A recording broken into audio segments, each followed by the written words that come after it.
Well, we're moving forward with the next talk, and it is about the reality of business in the digital age. We have a panel discussion on the topic of corporate innovations, why some succeed while most fail. We're very grateful to have an extremely talented group of people here to discuss this with us today. So please welcome our panelists, Director of Unilever Foundry Asia, Ms. Barbara Guerpillon, CEO of Hello Tomorrow Singapore, Mr. Ernest Xue, and our honored moderator for this session is the CSO of Hubba Thailand, Kun Archawat Jarunsin. Everyone, please welcome our panelists.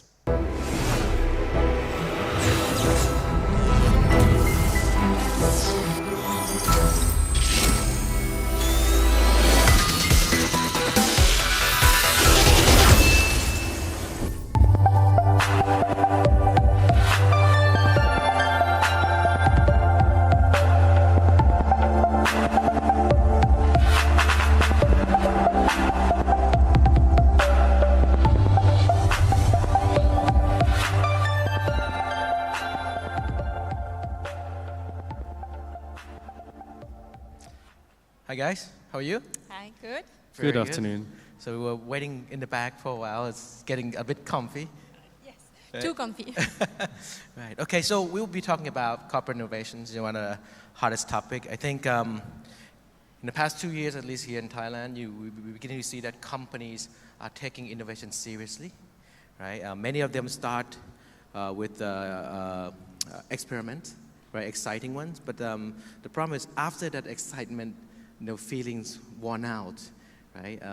Not many know how to move forward, right? So we're going to be talking about, how corporate innovation program should be set up, right, and then run so it's become successful. How we're going to leverage, research, commercialization of that research to help scale some of this innovation. So first question to both of you. Maybe I'll ask you, Barbara, first. Tell us a little bit about yourself, and more importantly, why are you choosing a career in pursuing innovation? I don't know if I can talk about choice, but I've been living 18 years in Singapore now. I'm French. I've always worked in small companies that today you call startup. So it's funny, 20 years ago, just a small company was a small company. And then I had my own startup in e-commerce and joined Unilever about 4 years ago actually, to run Unilever Foundry. Unilever Foundry is the Unilever program that helps startups to connect with Unilever and connecting Unilever with startups. So my role, I think it's one of the best roles in the company. I work at the intersection of understanding technology, brands, and how the two can work together. We've been doing this for 5 years now.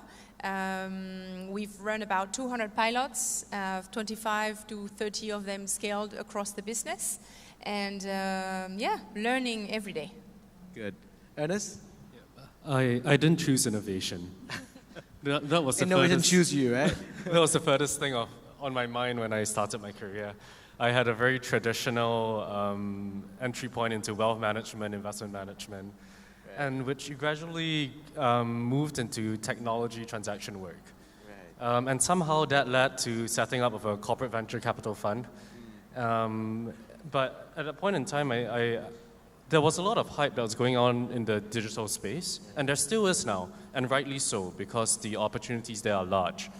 But I wanted to look at things, call it desperation, right? We didn't have a lot of money to work with, $20-30 million, and you know that you can't really play in the digital space with that kind of money. So we needed to look for things that were a bit more IP backed, that had value propositions that could be a lot more easily defended if you were smart about how to use those things. So that was the beginning of my journey in innovation, so to speak. It was from a point of desperation and defensibility, and I guess I've continued with that. And just realizing that the more technical you get, while the greater the opportunities are, the more work you need to do as well. Well, let me hone in on your comment about this is your beginning of your journey to innovation, right? Many companies, started off by jumping to a bandwagon, this Silicon Valley pilgrimage, right? You go, pay respect to a lot of big companies with nice logos, right? And then they come back and they're not sure exactly what to do next, right? For a company who's really serious about building corporate innovations, as you reflect back when you at the start of your journey, what would be your advice to those companies? What are the pre-works, right, that they need to do before they can actually take the first action toward innovation?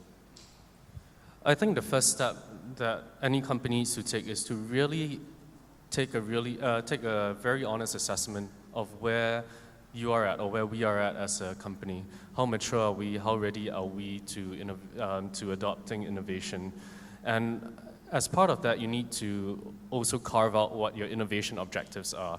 Am I trying to strengthen the core business? Am I looking to expand into peripheral markets? Am I just trying to get a lay of the ground, understanding what innovations might be coming up that will allow me to launch complementary products or put me in a position where I have to end up defending my core business? What are my innovation objectives? With that, so with that in mind, then you come up with your innovation strategy and then your mandate to achieving the goals for this strategy. So in a nutshell, I think every company needs to look at that very closely, and different strokes for different types of engagements, for different types of objectives that you're trying to fulfill as well. There isn't a one-size-fits-all. There is, I think, different way to engage with technology, innovation, and startups. What you mentioned, it's about clarity. You need, if your corporation decide to set up a partnership with a system to partner with startups, they need to understand why they are doing it, and they need to have that clarity on the objective and the purpose, so you can manage expectation as well in terms of results. It's not because you work with startups that everything will work faster. Some things will get there faster, but in terms of impact, when you are a big organization, it takes time for a startup to make an impact on a company. So I think it's important. And another thing which is important is really to get your organization to acknowledge that outside technology is moving very, very, very fast. And if you don't acknowledge that and agree that's happening, then you might miss the train. Right. You talk about organization must acknowledge that the world is changing fast, right?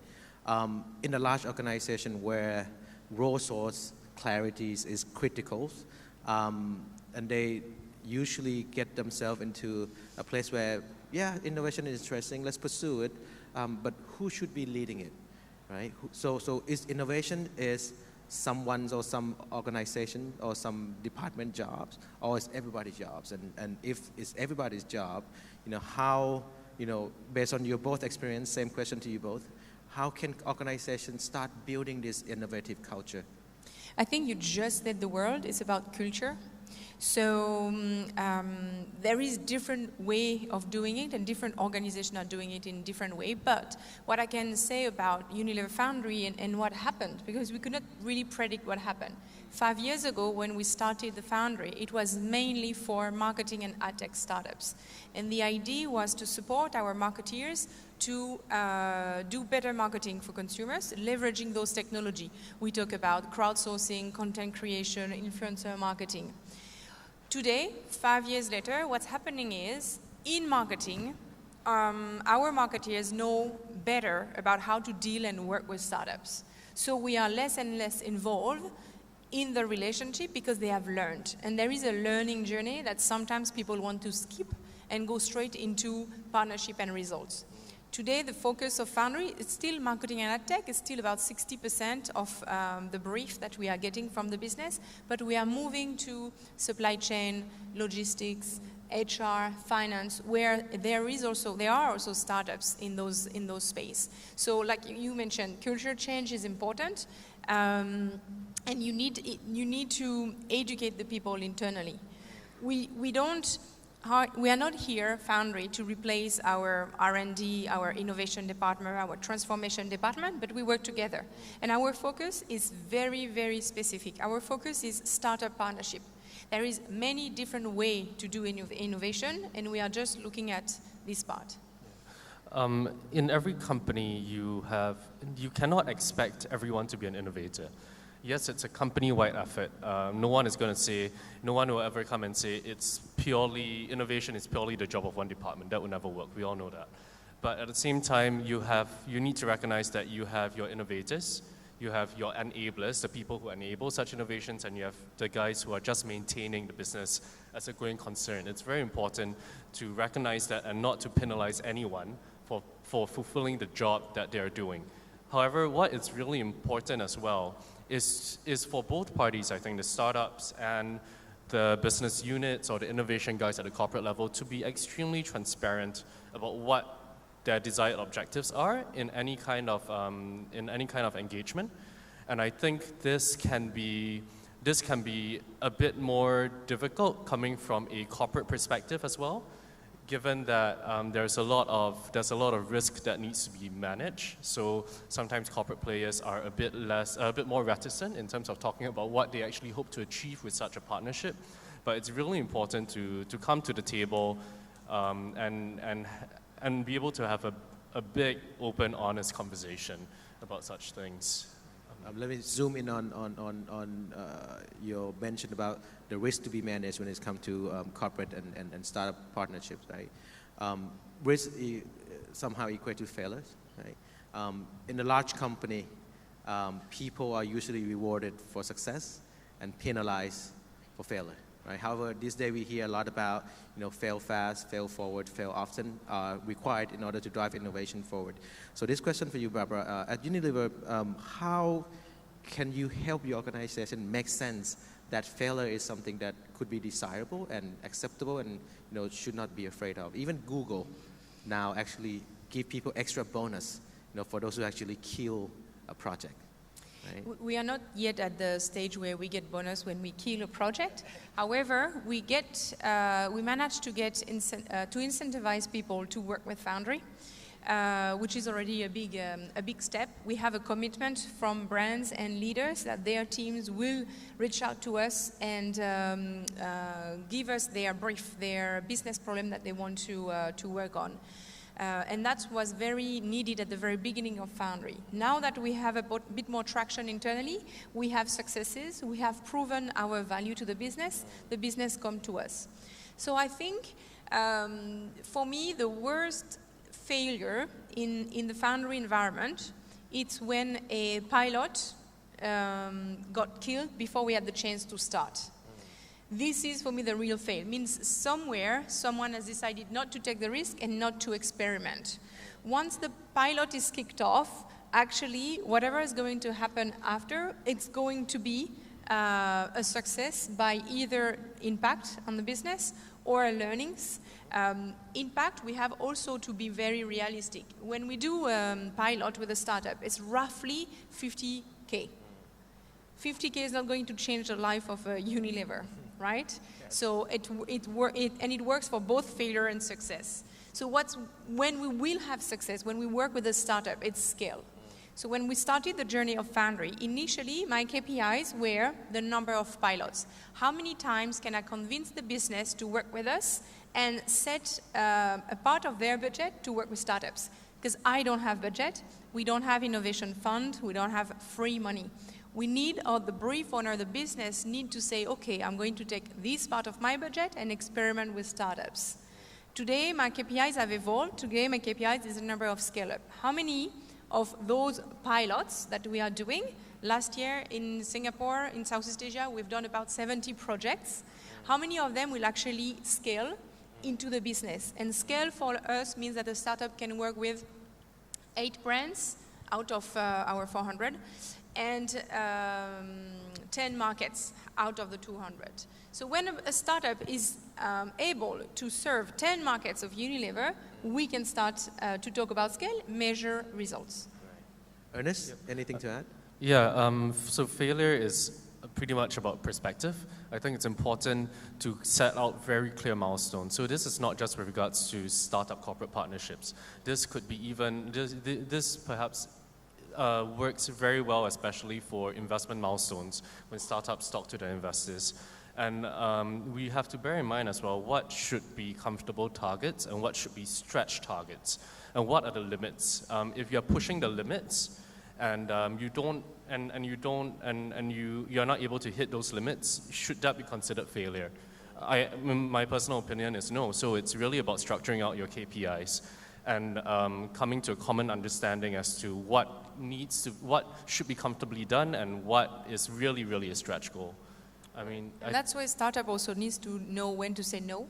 Yep. Because when they have the opportunity to work with a big corporation and do a pilot or a proof of concept, etc., we may have the tendency to ask for more and more and more and extend the size of the pilot, which is not a pilot anymore, but an actual project. Yep. And this is where the risk of failure is really, really high. Startups don't know how to say no, and then this is where the Foundry is helping to define the scope of work and the KPIs. And sometimes we have to make sure that the both are really understand what assumption we are trying to solve. Because when we do a pilot, like you mentioned at the beginning, we are here to experiment.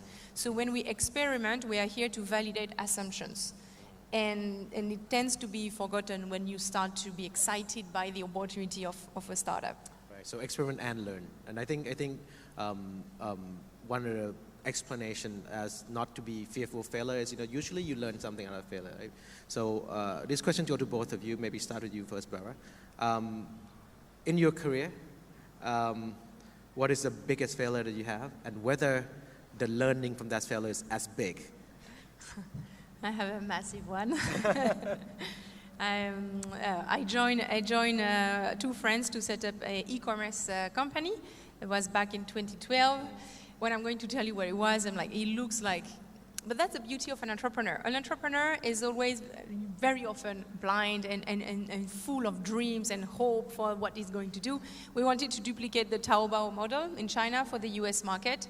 We raised 1.5 million, and obviously it didn't work. Right. And I think I have done every single mistake that a startup can do, from hiring, from budget, from sales. I mean, every single mistake done.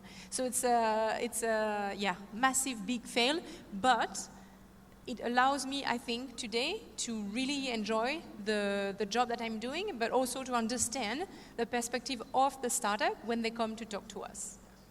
Ernest? For me, I run my own business at Slate, so I am constantly in an existential crisis. I am constantly wondering if I am in the process of failing. You're all right, man. It's okay. I'm being honest right here. Right? I don't really know if I have a point where mentally, psychologically, if it crosses that point, and then I'll tell myself I have failed, or if I'm in the process of doing so. So I don't think that really answers your question, but that's my honest answer. Thank you, but I think that's very good insight that both of you have, and I'm sure a lot of us in this room who's want to try something new that's never been done before, or engage in some type of innovation projects, right? That's something that in the back of our mind, but I made mistakes. All three of us made mistakes. We're still here, so that's not too bad. My next question is really, for you, Ernest. Getting into, your work at Hello Tomorrow Singapore, right? You're an NGO trying to help commercialize, a lot of university research and scale and make stuff like that. So if you can give us a little bit of insight, in your line of work, have you seen any really, really interesting and exciting research, and who are they doing anything about it right now in Southeast Asia? I think interesting and exciting is really in the eye of the beholder. What would be really interesting to Unilever and Barbara might not make sense to me, and vice versa. So from that perspective, if you're talking about really technical aspects of technology, like it or not, this requires a very strong research fundamentals. It requires many, many years of dedicating money, resources, funds to science, just building that scientific body of knowledge. Right. It's been really challenging in our region. Even in Singapore, where we have dedicated a lot of money to such scientific research, we are constantly asking ourselves as well, what really is the street value of this IP? What is it building on? What are we trying to build towards? Perhaps the more important question is, really is, I have a problem. How do I connect the dots to figure out what I have in the research sphere that might solve these problems? And a lot of times, this requires a middleman, a scientist entrepreneur who has had the experience to say, this technology can be adopted for this problem, but it needs to be tweaked in these literally 200 different ways before this works. And a lot of times the IP might not even sit in the country that needs the problem to be fixed. And at the end of the day, you need a solution that is robust enough, you need an application that's robust enough, and you need to be able to convince different stakeholders that this solution that is being proposed makes sense to all of them at some level. So this is not just a sourcing and development game. This is a expectations management, excitement generating, excitement generation kind of play. If you're talking about rolling out a complicated technology, I think the most important thing really is in all of these negotiations, from the licensing to the distributorships to the procurement, you need to find, there are many ways to skin a cat, right? And you need to find a way to leave money on the table for everyone. Yeah, so that, I know that didn't really answer the question as well. So let's move away from the research and let's talk about talent. Because that's what, I think that's more important than looking at the actual IP. It's looking at the talent behind that. Because your talent would be the factor that learns to navigate around the different roadblocks. And a very prime example of that is Israel. You look at the IP that's coming out of the country. Is it better than what's coming out of the US? I don't know. I don't think so. But are the entrepreneurs, are the scientists better able to identify the pain points and modify their stories towards solving these pain points? Definitely, by a mile. Right. So if we look at our region and talent, places like Vietnam have really strong engineering talent. The final application might require more tweaking, but you know that the underlying fundamentals are there and they're strong, right? It's engineered to work. And as long as the direction is given well, it will work. Places like Singapore, really good at imposing metrics, KPI, so to speak. But again, because of the position of the country, the appetite for risk taking might be a bit different as well. And just navigating, the landscape might be a bit different. Thailand, on the other hand, I think the entrepreneurial mindset is definitely there. The willingness to just go out, do your own thing is there and it's strong. But I think there's room for improvement in terms of building more of a stronger technical underlay and looking beyond the consumer, looking beyond B2C businesses, B2B businesses. But again, I admit that's something that's very difficult to accomplish. When for very technical innovations typically rely, make or break on one or two customers. And sometimes that country might not even have that customer present. So how do you do with these things? These are all questions we all have to grapple with. I wish we have more time, I have a few other questions, but I think we run out of time. So thank you so much, for sharing with us today. Really appreciate it. Thank you. Thank you.